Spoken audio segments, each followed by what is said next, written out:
Over the years, my friends and I have ventured on countless trails and camped in some truly isolated spots.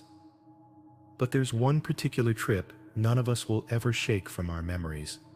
A weekend in a cabin, buried deep in the woods, found through some obscure online listing. It was supposed to be a fun escape, a chance to switch off and soak in nature.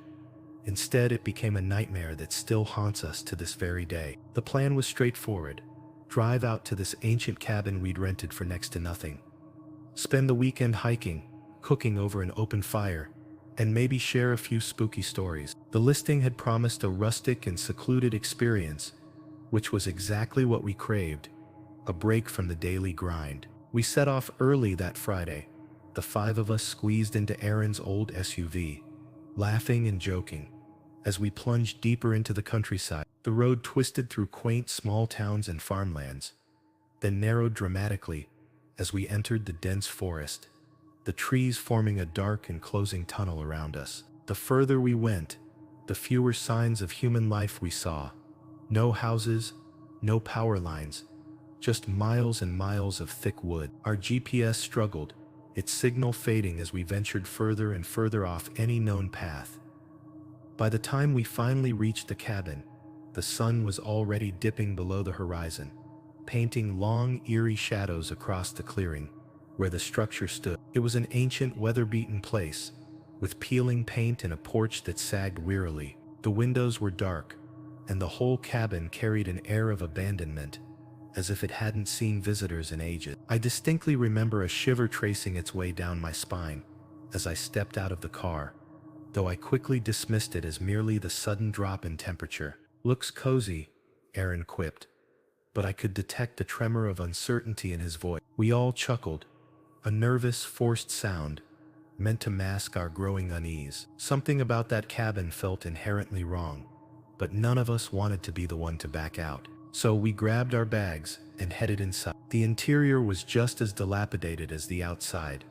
Dusty furniture, floorboards that groaned with every step, and a musty smell clinging heavily to the air.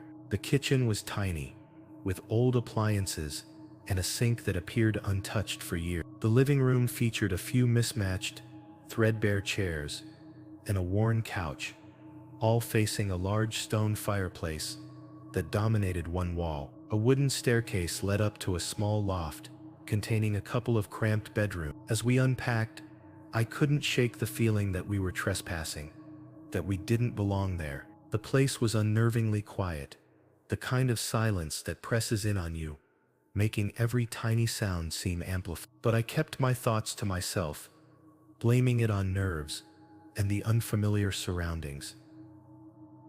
We spent that first evening attempting to settle in. Aaron and I got a fire roaring in the fireplace, while the others unpacked and organized the kitchen. We cooked hot dogs and beans for dinner, the kind of simple meal that tastes so much better when you're out in the wilderness. We ate around the fireplace, its crackling flames the only sound breaking the cabin's deep quiet. The conversation was light, but an unspoken tension hummed beneath it all. After dinner, we decided to explore the area around the cabin before darkness fully descended. The woods were incredibly dense and overgrown, the trees so tall and close together they blocked out most of the lingering daylight. We wandered for a while, chatting about plans to hike the next day, maybe even find a stream for fishing. But as we ventured deeper, that creeping sense of unease began to return. The trees seemed to lean in on us, the shadows growing longer and darker with every step. Eventually we stumbled upon a small clearing where we all froze,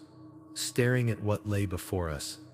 A cluster of ancient gravestones, half buried in the earth, their inscriptions long since erased by time. There were no signs of any buildings or paths nearby, just these forgotten graves in the absolute middle of nowhere. It was, to say the least, deeply unsettling, but we tried to laugh it off. "Guess we know why the cabin was so cheap," Sarah joked, her voice a little too high-pitched. "Yeah," I replied, forcing a smile. Nothing like a graveyard to keep the rent low. We didn't linger much longer. The sun had completely set, and darkness was closing in rapidly. We hurried back to the cabin, trying to ignore the growing dread that seemed to follow us through the trees. Back inside, we attempted to shake off the unsettling feeling by playing cards and sharing stories. But the atmosphere had shifted.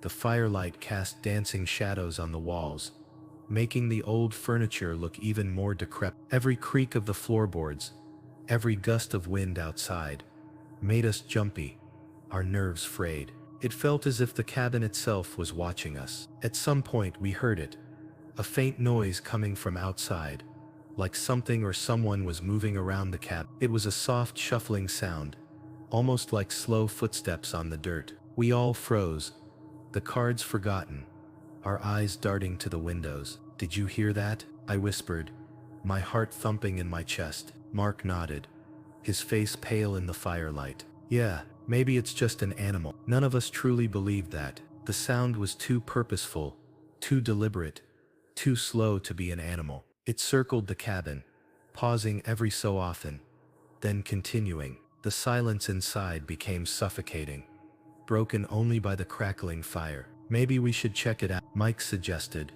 though his voice lacked any real conviction. "No way," Sarah shot back. "We should stay inside. Whatever it is, it'll go away." But the sound didn't go away. It continued its methodical circle around the cabin, growing clearer with each pass. It was as if whatever was outside wanted us to know it was there, wanted us to be afraid. I grabbed a flashlight and stood up. "I'm going to see what it is," I declared, trying to sound braver than I felt. Aaron joined me, and together we approached the front door. The others huddled by the fireplace, their faces etched with fear. The air inside the cabin was thick with tension, the only audible sound the relentless footsteps outside. We opened the door slowly, the hinges groaning in protest. The cold night air hit us like a physical blow, and the darkness outside seemed absolute. I swept the flashlight beam around, across the trees, the porch, the dirt path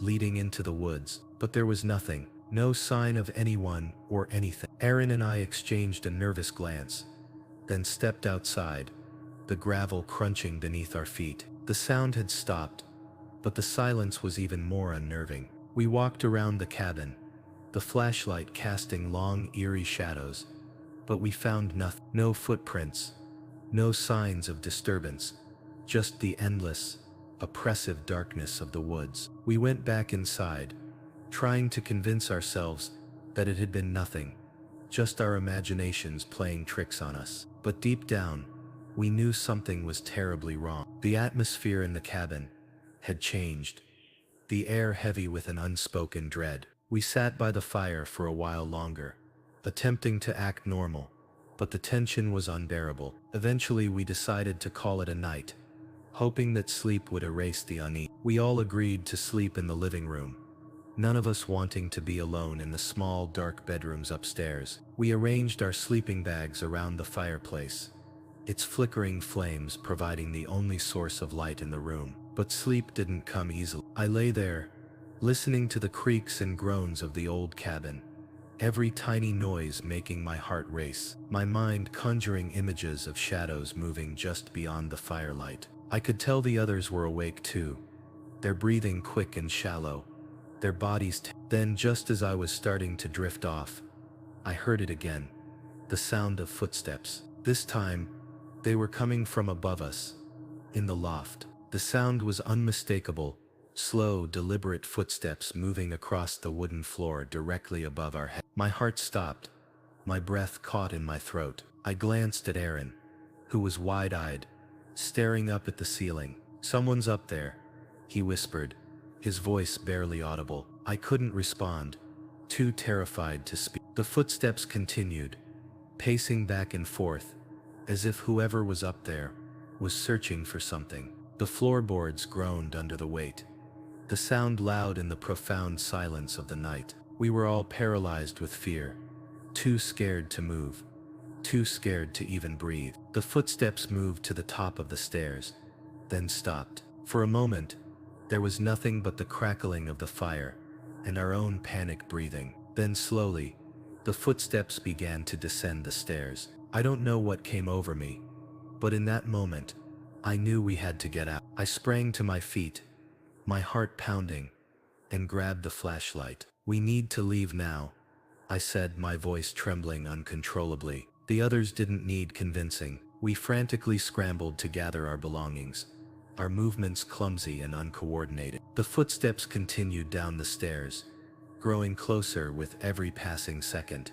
We didn't wait to see who or what was approaching. We bolted for the door, bursting out into the cold night air. We ran to the car, not daring to look back. Aaron fumbled with the keys, his hands shaking, but finally managed to unlock the door. We piled in, slamming the doors shut behind us. The engine roared to life, and we sped down the gravel path, the cabin quickly vanishing into the darkness behind us. We didn't stop driving until we were miles away. No one spoke, the fear still raw in our minds. It wasn't until we reached the main road that Aaron finally broke the silence. "What the hell was that?"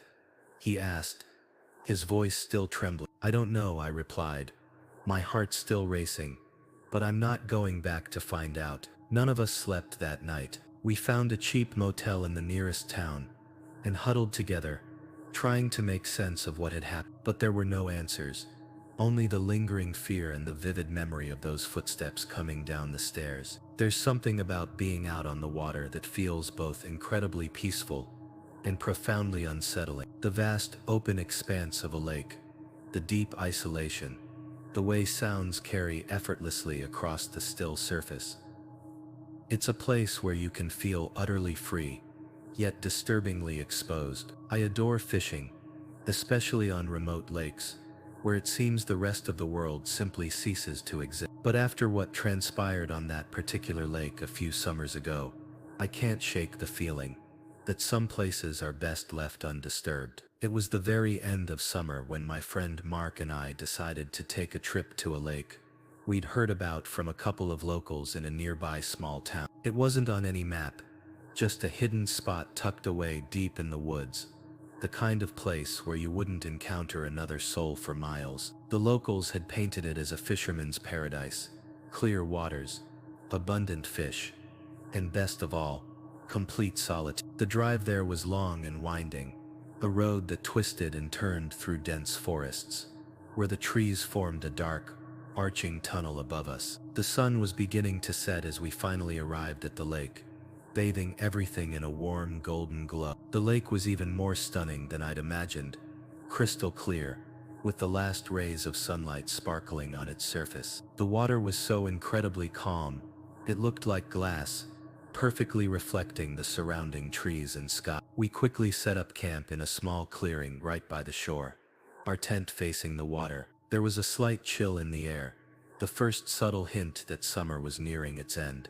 But the sky was clear, and the stars were already beginning to emerge. It was the kind of night that made you feel truly alive, grateful to be immersed in nature, far from the constant noise and stress of everyday life. After setting up our camp, we decided to squeeze in a bit of fishing before it got too dark. We gently pushed our small aluminum boat into the water, the soft splash of the oars breaking the profound silence. The lake was eerily quiet, no birds chirping, no insects buzzing, just the gentle lapping of the water against the sides of the boat. It was peaceful, yes, but there was something almost unnerving about the silence, as if the entire world was holding its breath. We rowed out to the very middle of the lake, where the water was deep and dark. The sun had fully vanished by then, and the only light came from a thin sliver of a moon, hanging low in the sky, along with the faint glow of our lantern. We cast our lines, sitting in comfortable silence,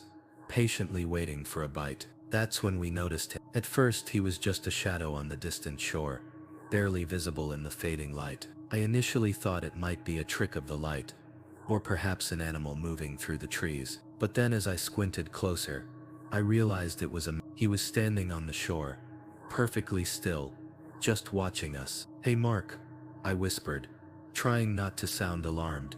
"Do you see that guy over there?" Mark turned to look, peering into the growing darkness. "Yeah, I see him." "Weird, you think he's just another camp?" "I don't know," I replied, my voice low, "but I thought we were the only ones out here." Mark shrugged, attempting to brush it off. "Maybe he's just a local, checking out who's on his lake." We tried to ignore the man and concentrate on our fishing, but it was impossible not to feel uneasy. Every time I glanced over at the shore, he was still there, standing perfectly motionless, just watching. He wasn't holding any fishing gear, no flashlight, nothing, just standing there in the dark. After a while I couldn't take it anymore. "This is really starting to creep me out," I said, my voice shaking slightly. "Why is he just standing there?" Mark nodded, his expression now serious. "Yeah, it's weird. Maybe we should head back to camp." I didn't argue. We reeled in our lines, and I grabbed the oars, rowing us back to shore. The entire time I kept my eyes fixed on the man, but he didn't move. He just kept watching us, his figure barely visible in the deepening shadows. We reached the shore, and quickly pulled the boat onto the bank. The man was still there, but now that we were closer, I could see him a little more clearly. He was tall and thin, with long, unkempt hair, and clothes that looked dirty and ragged. But what struck me most was his face. It was utterly blank, devoid of any emotion, as if he were in a trance. Mark and I exchanged a nervous glance, both of us thinking the same thing. This guy wasn't just another camper. There was something profoundly unsettling about him, something that made the hairs on the back of my neck stand on end. "Let's just get back to the tent," I said, trying to keep my voice steady. We started walking back to our campsite, our footsteps quickening as we moved away from the lake. I glanced back over my shoulder, half expecting the man to be following us, but he was still there on the shore, watching us leave. We made it back to the tent, our nerves completely frayed. The fire we'd built earlier had burned down to embers, casting an eerie flickering glow over the campsite. We didn't say much as we sat down, both of us too spooked to talk about what had just happened. The silence of the night seemed to press in on us, the only sound the occasional crackle of the dying fire. I couldn't shake the image of the man's face from my mind, the blank stare, the way he just stood there, unmoving. I tried to convince myself it was nothing, that he was just some strange local, but deep down I knew something wasn't right. "We should have just asked him what he was doing," Mark said after a long silence, his voice strained. "Maybe he's harmless, just weird." "Maybe," I replied, though I didn't truly believe it. But what if he's not? We both knew the answer to that question. The isolation, the profound darkness, the fact that we were miles from the nearest town, it all added up to a feeling of vulnerability I'd never experienced before. We were utterly alone out here, and if something went wrong there was no one to help us. We tried to distract ourselves by cooking a quick dinner over the fire, but the tension in the air was palpable, our eyes constantly darting into the darkness beyond the firelight. It was as if the entire forest was holding its breath, waiting for something to happen. After dinner we decided to turn in for the night, hoping that sleep would dull the edge of our nerves. But as I lay there in the tent, staring up at the canvas ceiling, I couldn't shake the feeling that we were being watched. The wind picked up, rustling the trees and sending shivers down my spine. I listened intently, straining to hear anything out of the ordinary, but all I could hear was the wind, and the soft lapping of the lake against the shore. Just as I was starting to drift off, I heard it, a soft rhythmic sound, like something gently tapping against the side of the tent. My eyes snapped open, my heart pounding in my chest. I held my breath, listening, trying to convince myself that it was just the wind, maybe a branch from one of the nearby trees. But the sound came again, louder this time. Tap, tap, tap. I reached over and shook Mark awake, my hand trembling. "Mark, wake up. Do you hear that?" Mark, groggy, sat up, rubbing his eyes. "Hear what?" Before I could answer, the tapping came again, this time more insistent. We both froze, our eyes wide with fear. It was coming from the side of the tent, right next to where we were sleeping. "Who's out there?" Mark called out, his voice trembling. There was no response, just the wind and the faint rustle of leaves. Then after a moment of silence, the tapping stopped. We sat there in the dark, holding our breath, waiting for something, anything to happen. But the only sound was the wind. After what felt like an eternity, Mark grabbed the flashlight and slowly unzipped the tent, peeking outside. There was nothing there, just the trees swaying in the breeze, and the faint glow of the moon on the lake. But as Mark shone the flashlight around the campsite, he caught a glimpse of something that made my blood run cold. Footprints, fresh footprints, leading from the shore to the side of our tent, and then back towards the lake. The realization hit us like a punch to the gut. Someone had been outside our tent, watching us while we slept. We scrambled out of the tent, our fear driving us to pack up as quickly as humanly possible. The thought of staying there for even another minute was unbearable. As we hastily gathered our gear, I kept glancing toward the lake, half expecting to see the man standing there again. But the shoreline was empty, the water still and silent. It was as if he'd simply vanished into thin air. We didn't speak much as we packed up, our movements quick, driven by the overwhelming need to escape that place. The once serene and beautiful lake now felt like a place of imminent danger, a place we had to flee from as fast as we could. The drive back to town was tense, the silence in the truck heavy with fear. The road wound through the forest, the trees casting long dark shadows in the moonlight. I kept glancing in the rearview mirror, half expecting to see headlights following us, but the road remained empty. It wasn't until we were back on the main highway, the distant lights of the town finally visible, that I truly began to relax. The sense of relief was immense, but the fear lingered, a persistent, nagging feeling that something wasn't quite right. We never spoke about that night again. We both knew that whatever had happened on that lake, it wasn't something we wanted to relive, but the memory of that night has stayed with me to this day. I still don't know who that man was, or what he wanted. I don't know why he was watching us, or why he followed us to our tent. But the fear I felt that night, the profound feeling of being watched, is something I'll never forget. And though I've tried to put it behind me, the memory of that man and the sight of those fresh footprints outside our tent still haunts me. Because sometimes in the middle of nowhere, you're not as alone as you think. I've spent nearly 2 decades as a land surveyor, working in some incredibly remote areas. I've seen it all: wild animals, unpredictable weather, and equipment breaking down miles from any civilization. But nothing, absolutely nothing, could have prepared me for what I found beneath that bridge in the Arizona desert. It's the kind of experience that clings to you, gnawing at the edges of your mind, a stark reminder that out there, in the true middle of nowhere, you are utterly terrifyingly alone. It was mid-July, the kind of day where the heat presses down on you like a suffocating blanket, and the sun seems intent on scorching everything to a crisp. The Arizona desert stretched out endlessly in every direction, an infinite ocean of sand, rocks and scrub brush, broken only by the occasional hardy cactus. The sky above was a brilliant, cloudless blue, the kind of blue that appears to go on forever. My task was to survey an old bridge spanning a dry riverbed, about 50 miles outside of Phoenix. It wasn't a glamorous job, but it was straightforward enough.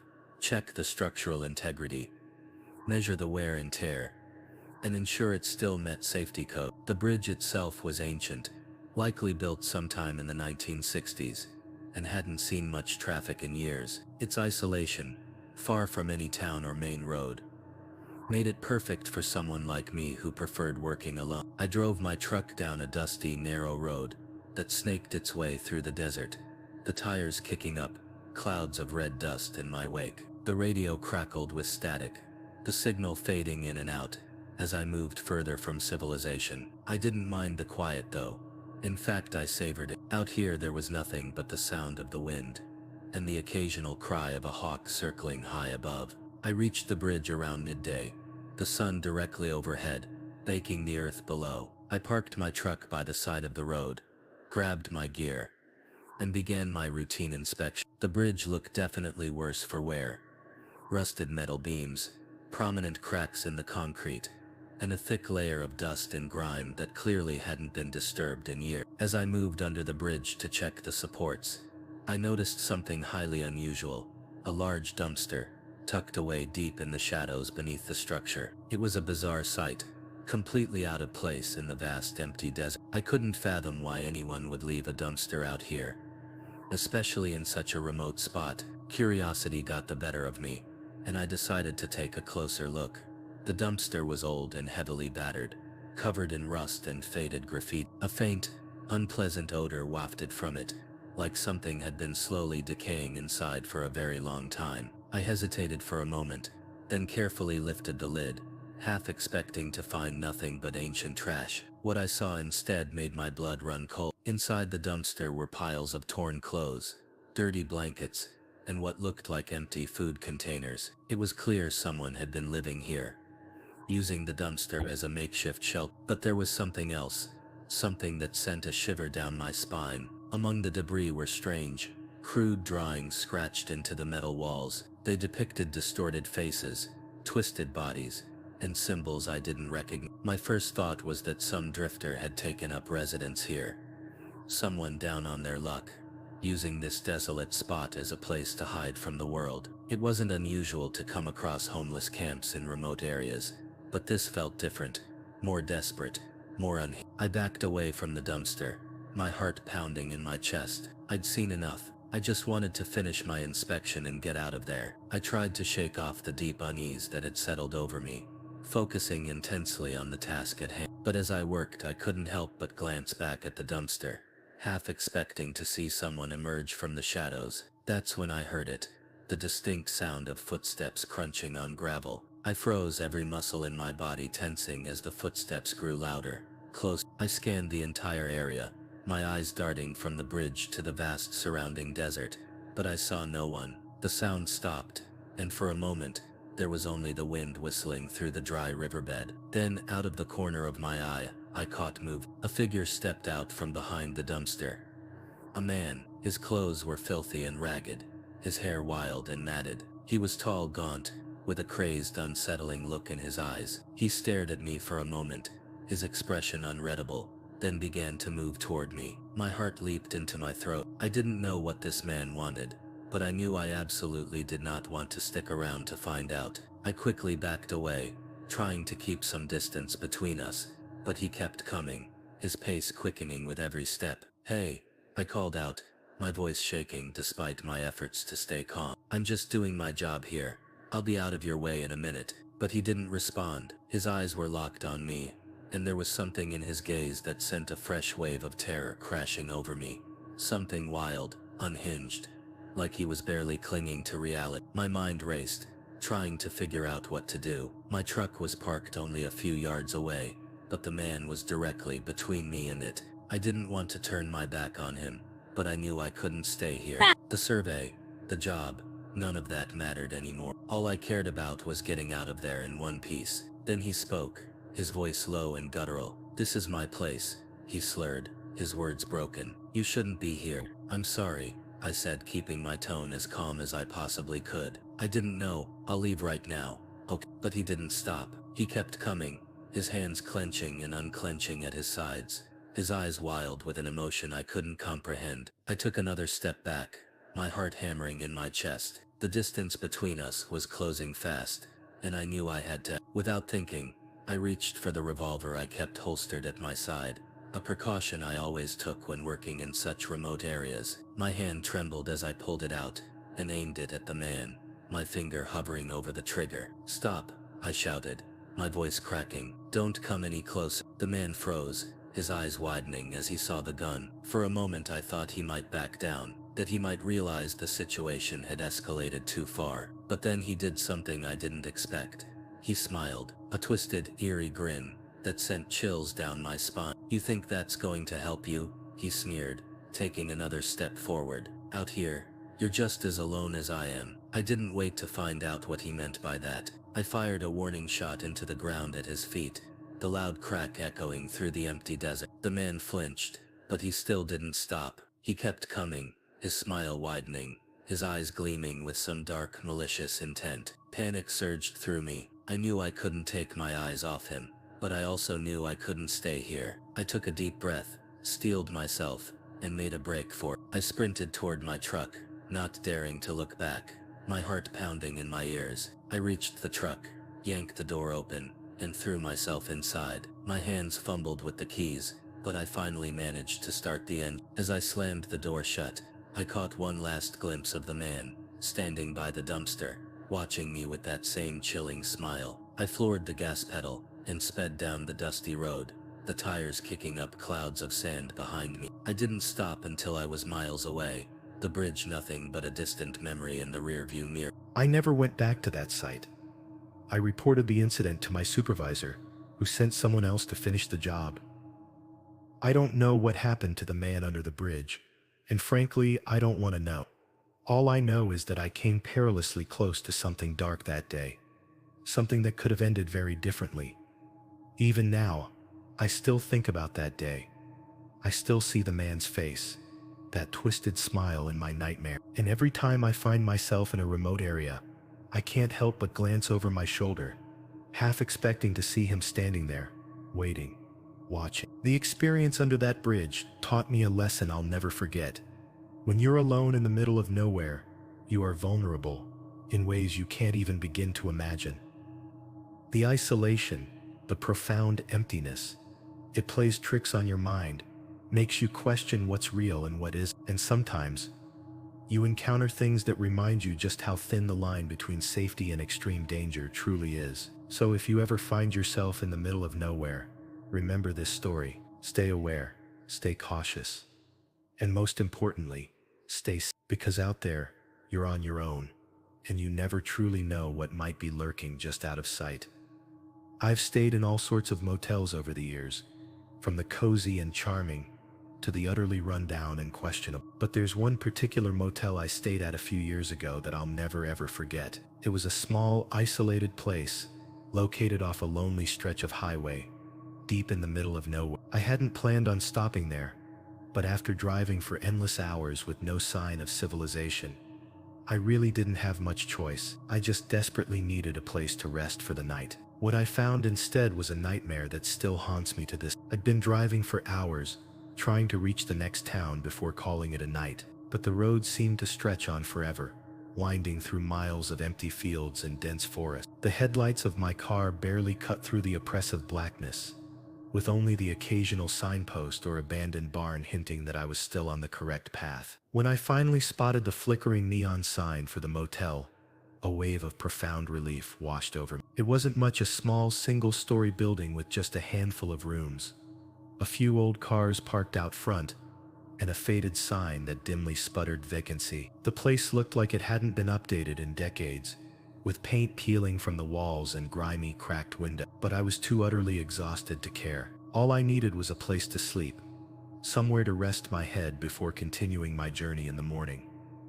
I pulled into the gravel lot, the tires crunching loudly under the car as I parked. The air was cold, the sky overcast, and a faint mist hung heavily, clinging to everything like a damp shroud. The only light came from the buzzing neon sign and a single bulb above the motel's entrance, which cast an eerie yellow glow on the worn-out pavement. I grabbed my bag and headed inside, the door groaning loudly on its hinges as I pushed it open. The lobby was small and dingy, adorned with faded wallpaper and a few outdated brochures scattered on a dusty counter. Behind the counter sat an old man, his eyes barely visible behind thick, smudged glasses. He looked up as I entered, his expression utterly blank, almost indifferent. "Need a room?" I asked, trying to sound more confident than I truly felt. The old man didn't say anything at first, just stared at me for a long moment before slowly nodding. He reached under the counter and pulled out a worn, leather-bound ledger, flipping it open to a blank page. His hands trembled slightly as he handed me a pen. "Sign here," he muttered, his voice gravelly and low. I quickly scribbled my name in the ledger and handed it back to him. He didn't even glance at it, just shoved it aside and reached for a key hanging on a hook behind the counter. "Room 6, he said, sliding the key across the counter. "Smoking, no pets." "Got it?"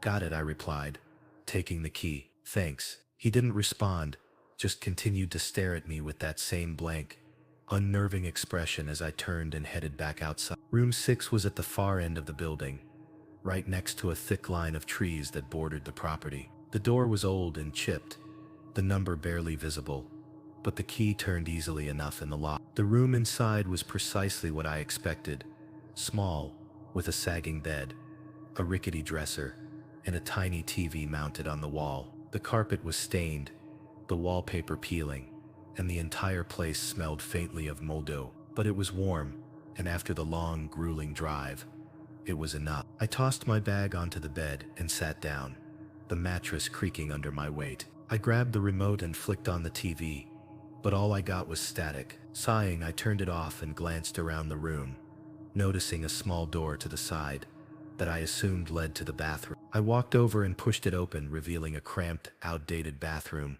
with a cracked mirror and a flickering overhead light. After freshening up, I changed into some sweats and crawled into bed, pulling the thin blankets up to my chin. The room was eerily quiet, the only sound the distant hum of the highway. I turned off the lamp beside the bed and closed my eyes, trying to let the exhaustion of the day finally take over. But sleep didn't come easily. The darkness felt oppressive, the silence too complete, as if the world outside the room had simply ceased to exist. I tossed and turned, trying to get comfortable, but an uneasy feeling gnawed persistently at the back of my mind. Something about the motel, about the old man behind the counter, about the whole place felt fundamentally wrong. Just as I was starting to drift off, I heard a soft, almost imperceptible sound coming from outside the room. It was a faint noise, like something gently tapping against the door. My heart skipped a beat, and I sat up in bed, straining to listen. I told myself it was just the wind,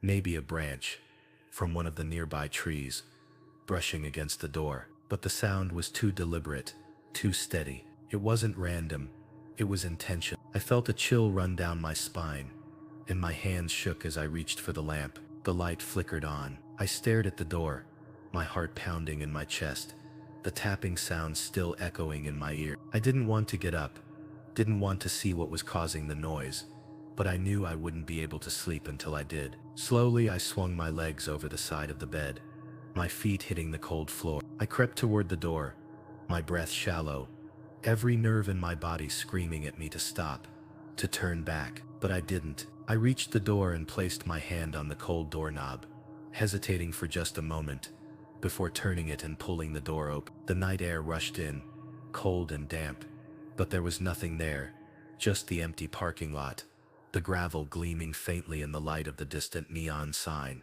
I stepped outside, the gravel crunching under my feet, and looked around. The mist hung low to the ground, making everything look ghostly and unreal. There was no one there, no sign of anything, or anyone that could have made the sound. I shook my head, trying to shake off the deep unease. Maybe it really was just the wind, or maybe I was more tired than I realized. I was about to turn back to the room when I noticed something, a single footprint in the gravel, just a few feet from the door. It wasn't mine. The print was large, its outline clear in the mist-covered gravel, and it led away from the room, disappearing into the line of trees at the edge of the property. My heart skipped a beat, and I quickly retreated back into the room, slamming the door behind me and locking it tight. I pressed my back against the door, my mind racing. Someone had been out there, standing just outside my room. But where had they gone? And why were they just standing there, tapping on the door? I tried to calm myself down, telling myself it was just some weirdo messing around, maybe one of the other guests playing a prank. But deep down, I knew that wasn't it. There was something profoundly unsettling about the whole situation, something that made my skin crawl. I crawled back into bed, pulling the blankets up to my chin, but there was no way I was going to sleep now. I lay there in the dark, staring at the door. The hours seemed to stretch on forever, the silence in the room, thick and suffocating. Then, just as I was starting to think I'd imagined the whole thing, I heard it again. This time it was coming from the window. I froze, my breath catching in my throat. The window was right next to the bed, covered by a thin curtain that barely blocked out the light. The sound was soft, almost like someone gently tapping on the glass with their fingernails. I didn't want to look. I didn't want to see what was out there. But the sound continued, persistent, rhythmic, like it was trying to draw me closer, trying to get me to look. I squeezed my eyes shut, pulling the blankets over my head, like a child hiding from a monster under the bed. I told myself it wasn't real, that it was just my imagination, that if I stayed still, stayed quiet, it would go away. But the tapping didn't stop. The room felt like a prison, the walls closing in around me. I was trapped. The tapping grew louder, more insistent, and I knew I couldn't just lie there and do nothing. With a trembling hand, I reached out and grabbed the flashlight from the nightstand. I took a deep breath, trying to summon the courage to look, to see what was outside the window. I slowly pulled the blankets down, the flashlight clutched tightly in my hand. I shone the flashlight at the window, the beam casting a faint glow on the thin curtain. I could see a vague shape behind it, something standing just outside the glass, barely visible. My heart pounded in my chest as I reached out with my free hand, gripping the edge of the curtain. I hesitated for just a moment, then yanked it aside, the flashlight beam illuminating the window. There was nothing there, no figure, no face, no sign of anything that could have been making the noise, just the empty parking lot, the mist swirling in the faint light of the neon sign. I let out a shaky breath, my heart still racing. I was about to close the curtain when I noticed something small, barely visible in the corner of the window. A handprint, smudged and faint, but utterly unmistakable. My blood ran cold. The handprint was on the inside of the glass. Panic surged through me. I stumbled back from the window, the flashlight slipping from my hand and clattering to the floor. I grabbed my keys, my bag, anything I could reach, and bolted for the door. I didn't care about checking out, didn't care about anything except getting the hell out of there. I fumbled with the door, my hands shaking so badly I could barely turn the knob. Finally, I managed to wrench it open and ran out into the night, the cold air hitting me like a slap in the face. I didn't look back, didn't stop until I was in the car, the engine roaring to life as I tore out of the parking lot, gravel spraying behind me. I drove for hours, the distant lights of civilization, finally bringing some semblance of safety. I found a motel there, one that was clean and well lit, and checked in without a second thought. But even then I couldn't sleep. I kept seeing that handprint in my mind, kept hearing that soft, rhythmic tapping. I never found out what happened that night, never went back to that motel to discover who or what was outside my room. I've told a few people about it, but most just laugh it off, saying it was probably just my imagination or some prankster messing with me. But I know what I heard, what I saw, and I know that whatever was out there, it wasn't just my imagination. I've spent a lot of time on the road since then, stayed in many motels, but I always make sure to find a place that's well lit, that's near other people, and I never ever stop at some lonely, isolated spot in the middle of nowhere, because out there in the darkness, in the profound silence, there's something that will find you if you're not careful. And once it does, you may never truly escape. If these stories sent chills down your spine, make sure to hit that like button and subscribe for more terrifying tales. Share your own creepy encounters in the comments. I'd love to hear what keeps you up at night. And don't forget to ring the bell so you never miss an upload. Thanks for watching, and remember, the scariest places are often where you least expect them. Stay safe out there, and I'll see you in the next one.